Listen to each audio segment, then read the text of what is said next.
वो कहीं से भी लाके अपना चूल्हा लेकर के आएगी, अपने बच्चों को भी लेके आएगी, अपने बच्चों को भी पालती है। और संसार का सबसे पहला इंजीनियर अगर कोई है तो गांव की बहनें जानती होंगी, भैया भैया भैया पक्षी देखा है ना, उसका घोंसला आरसीसी के लैंड पर पकड़ने लग जाते हैं, लेकिन भैया के घोंसले के अंदर एक बूंद पानी को नहीं जा सकती। भगवान ने क्या कला दी है, इतना सुंदर बनाता है घास के दिल के ऊपर उठा करके, और उसके हाथ नहीं है, अपने पैरों से घूमता है, चौंच से घूमता है। तो सुंदर घर तो उसने 2-3 मंजिल बना देता है अंदर ही। आपको भी देखना भैया के घोंसले को, उसमें एक मकान नीचे, फिर एक बीच में, एक ऊपर, 2-3 बना देता है। तो घर तो भैया भी बना देता है। आप ये कहिए बहुत खतरनाक, बहुत बढ़िया खाते हैं, मार्केट में तो नकली दूध आता है, बछड़ा नकली दूध नहीं पीता,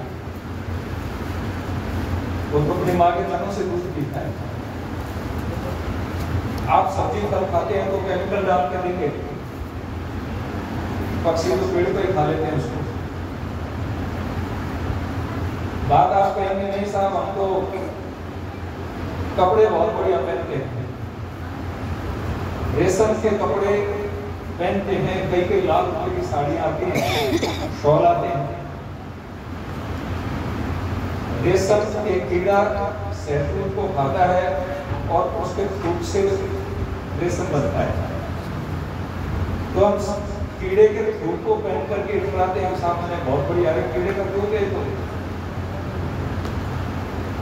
हमारे यहाँ कोचिंग बहुत है, सीकर आपके लाडू के बहुत बच्चे पढ़ते हैं, तो CLC नाम की कोचिंग एक बार मैं सर्दियों में बच्चों को बोल रहा था, तो मैंने बच्चों से कहा भी कोई सेकेंड हैंड कपड़ा पहनता है क्या? कोई सेकेंड हैंड का मतलब कोई आदमी पहन करके उतार दे उसको और दूसरा आदमी उसको पहने। तो बच्चों ने कहा हम तो नहीं पहनते, बहुत संपन्न घरों के बच्चे हैं, हम तो पहनेंगे सेकेंड हैंड। सर्दी का समय था, मैंने कहा आप में से कोट और स्वेटर किसने पहन रखा? आप करेगा, सब ने हाथ खड़े कर दिए। तो मैंने कहा ये जो स्वेटर आपने पहन रखा है, कोट पहन रखा है, ये भगवान ने पहले भेड़ को पहनाया, उन किसके ऊपर आए? पहले भेड़। तो फर्स्ट हैंड कौन हुआ? भेड़ हुई, और भेड़ को उतार करके हमने पहन लिया, तो सेकेंड हैंड हो गई। बढ़िया ऊन भेड़ पहनती है, पहले गर्म से कपड़े पहनते हैं। मेरा कहने का अभिप्राय क्या है कि सौंदर्य की दृष्टि से हमारे शरीर की तुलना पशु पक्षियों से की जाती है। नाक सुअर जैसी है, आंख हरिण जैसी है, चाल हाथी जैसी है, तो उनसे उपमा दी जाती है, आवाज कोयल जैसी है। तो फिर भाई हम किस बात में अच्छे हुए? तुम किस बात की अहंकार करते हो? देखो, आदमी के पास में सब कुछ है, यदि उसके पास धर्म नहीं है तो कुछ नहीं है। धर्म नहीं है, जीवन का उद्देश्य ये है कि हम जगत में आए हैं। कोई पशु भगवान का भजन नहीं कर सकता, गीत नहीं गा सकता, कथा नहीं सुन सकता, सुनते तो वो भी हैं लेकिन अभिव्यक्त नहीं कर सकते, अपनी वाणी से बता नहीं सकते। ये भगवान ने मनुष्य को मौका दिया है। हम आपस की लड़ाई झगड़ों में लगे रहते हैं, सास बहू लड़ पड़ेंगी, देवरानी जेठानी लड़ पड़ेंगी, भाई भाई लड़ पड़ेंगे।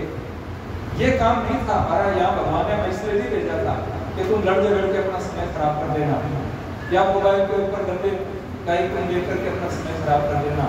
परमात्मा ने इसलिए भेजा था कि तुम यहाँ आकर के आनंद की प्राप्ति करो, आत्मिक सुख प्राप्त करो। आत्मिक सुख अगर प्राप्त आपने नहीं किया तो आपने कुछ नहीं किया। वो बहुत जरूरी है।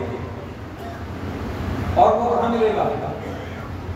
वो आपको मेडिकल स्टोर पर नहीं मिलेगा, मार्केट में नहीं मिलेगा, बाजार में नहीं मिलेगा। वो आपको यहाँ सत्संग में आकर के मिलेगा। साधु संतों के, विद्वानों के प्रवचन और सत्संग भजन सुनोगे, उसमें मिलेगा आपको। आप साक्षात भगवान राम का सत्संग कर रहे हो, आपने भगवान राम को नहीं देखा, लेकिन अंजलि जी जब भगवान राम की कथा सुनाते हैं तो आप भगवान राम का सत्संग कर रहे हो, आप वाल्मीकि जी का सत्संग कर रहे हो, आप माता सीता का सत्संग कर रहे हो, आप भरत जी का सत्संग कर रहे हो। साक्षात सत्संग से आप जुड़ जाते हैं और मन को प्रसन्नता होगी, आत्मा को प्रसन्नता होगी, बुद्धि पवित्र होगी। तो मेरा आपसे सब बहन भाइयों से, सज्जनों से निवेदन है, आपको कुछ न कुछ समय इन कामों के लिए निकालना चाहिए। ये काम चलेंगे, ये दुनिया तो चलेगी, हम नहीं रहेंगे तब भी चलेगी, संसार चलेगा। इसलिए मैं आपसे निवेदन करूं, मैं तो 10 साल पार्लियामेंट में रहा, तो पार्लियामेंट में भी मेरा भाषण होता था तो उसमें 20 मिनट में घर घुसा देता था।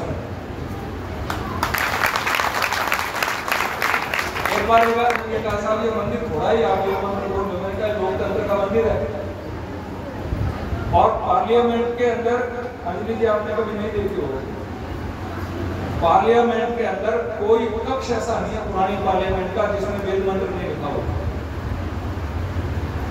सब पर वेद मंत्र लिखे हुए। मैंने अर्जुन राम जी को कहा, मैंने कहा इन मंत्रों का अर्थ भी कभी किया कि किसी ने नहीं किया, तो मैंने ढूंढा, प्रकाश सिंह शास्त्री जी का मेरे पास में उनका अर्थ की ये किताब मिली पुरानी, फिर मैंने उसको छुपाया। तो इसलिए मेरा तो ये प्रयास करता है कि हम जहां कहीं भी जाएं वहां समाज को प्रेरित करें, अच्छी बात करें। मैं आपके सामने खड़ा हूं, ये अंजलि बैठी है, ये भी कॉलेज में पढ़ती थी, मैं कॉलेज में पढ़ता था, मैं तो 72 में ग्रेजुएशन किया मैंने, बेहतर है। लेकिन उसी समय एक सन्यासी स्वामी रामानंद जी महाराज मेरे घर आके रहते हैं, हमारे घर, उनका सत्संग मिला, साधु बन गया। साधु बन गया तो दुनिया के 60 से ज्यादा देशों में प्रचार किया, भारत के प्रत्येक प्रदेश में प्रचार किया।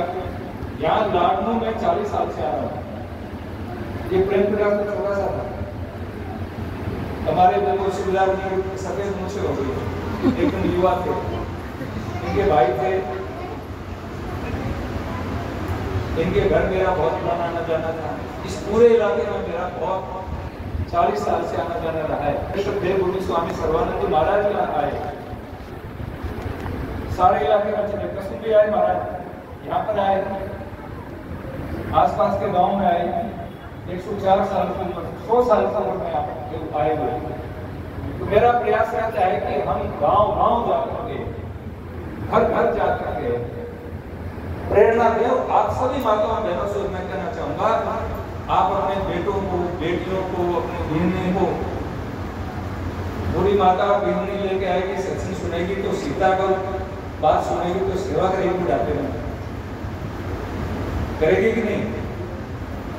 उसको अपनी बेटी बना लो, बेटी बना के उसको समझाओ, बेटी सत्संग पे चलो, थोड़ी देर 1 घंटे के लिए तेरा मोबाइल बंद कर दे, कोई काम की बात मिलेगी, वह तो खुरापात मिलेगी, दिमाग को खराब करने वाली बातें मिलेंगी। व्हाट्सएप फेसबुक पर क्या मिलता है? गंदगी मिलती है, और इसके बिना भी काम चल सकता है। मेरे 24 लाख वोटर हैं और मैंने 10 साल में खुद को भी व्हाट्सएप नहीं चलाया, 1 लड़का रखता हूँ, साथ में मेरे साथ में 2-3 लड़के रहते हैं, मेरा व्हाट्सएप चलाते हैं, मुझे बता देते हैं काम की बात, मैंने खुद कभी नहीं चलाया, 10 साल मैंने किया है। तो इसलिए मेरा निवेदन आप सभी बहन भाइयों से है कि इन बुराइयों से हट करके अच्छाइयों की तरफ लौटो, नित्य प्रति भगवान का भजन करो। बस ये बात कह करके अपनी बात खत्म करो।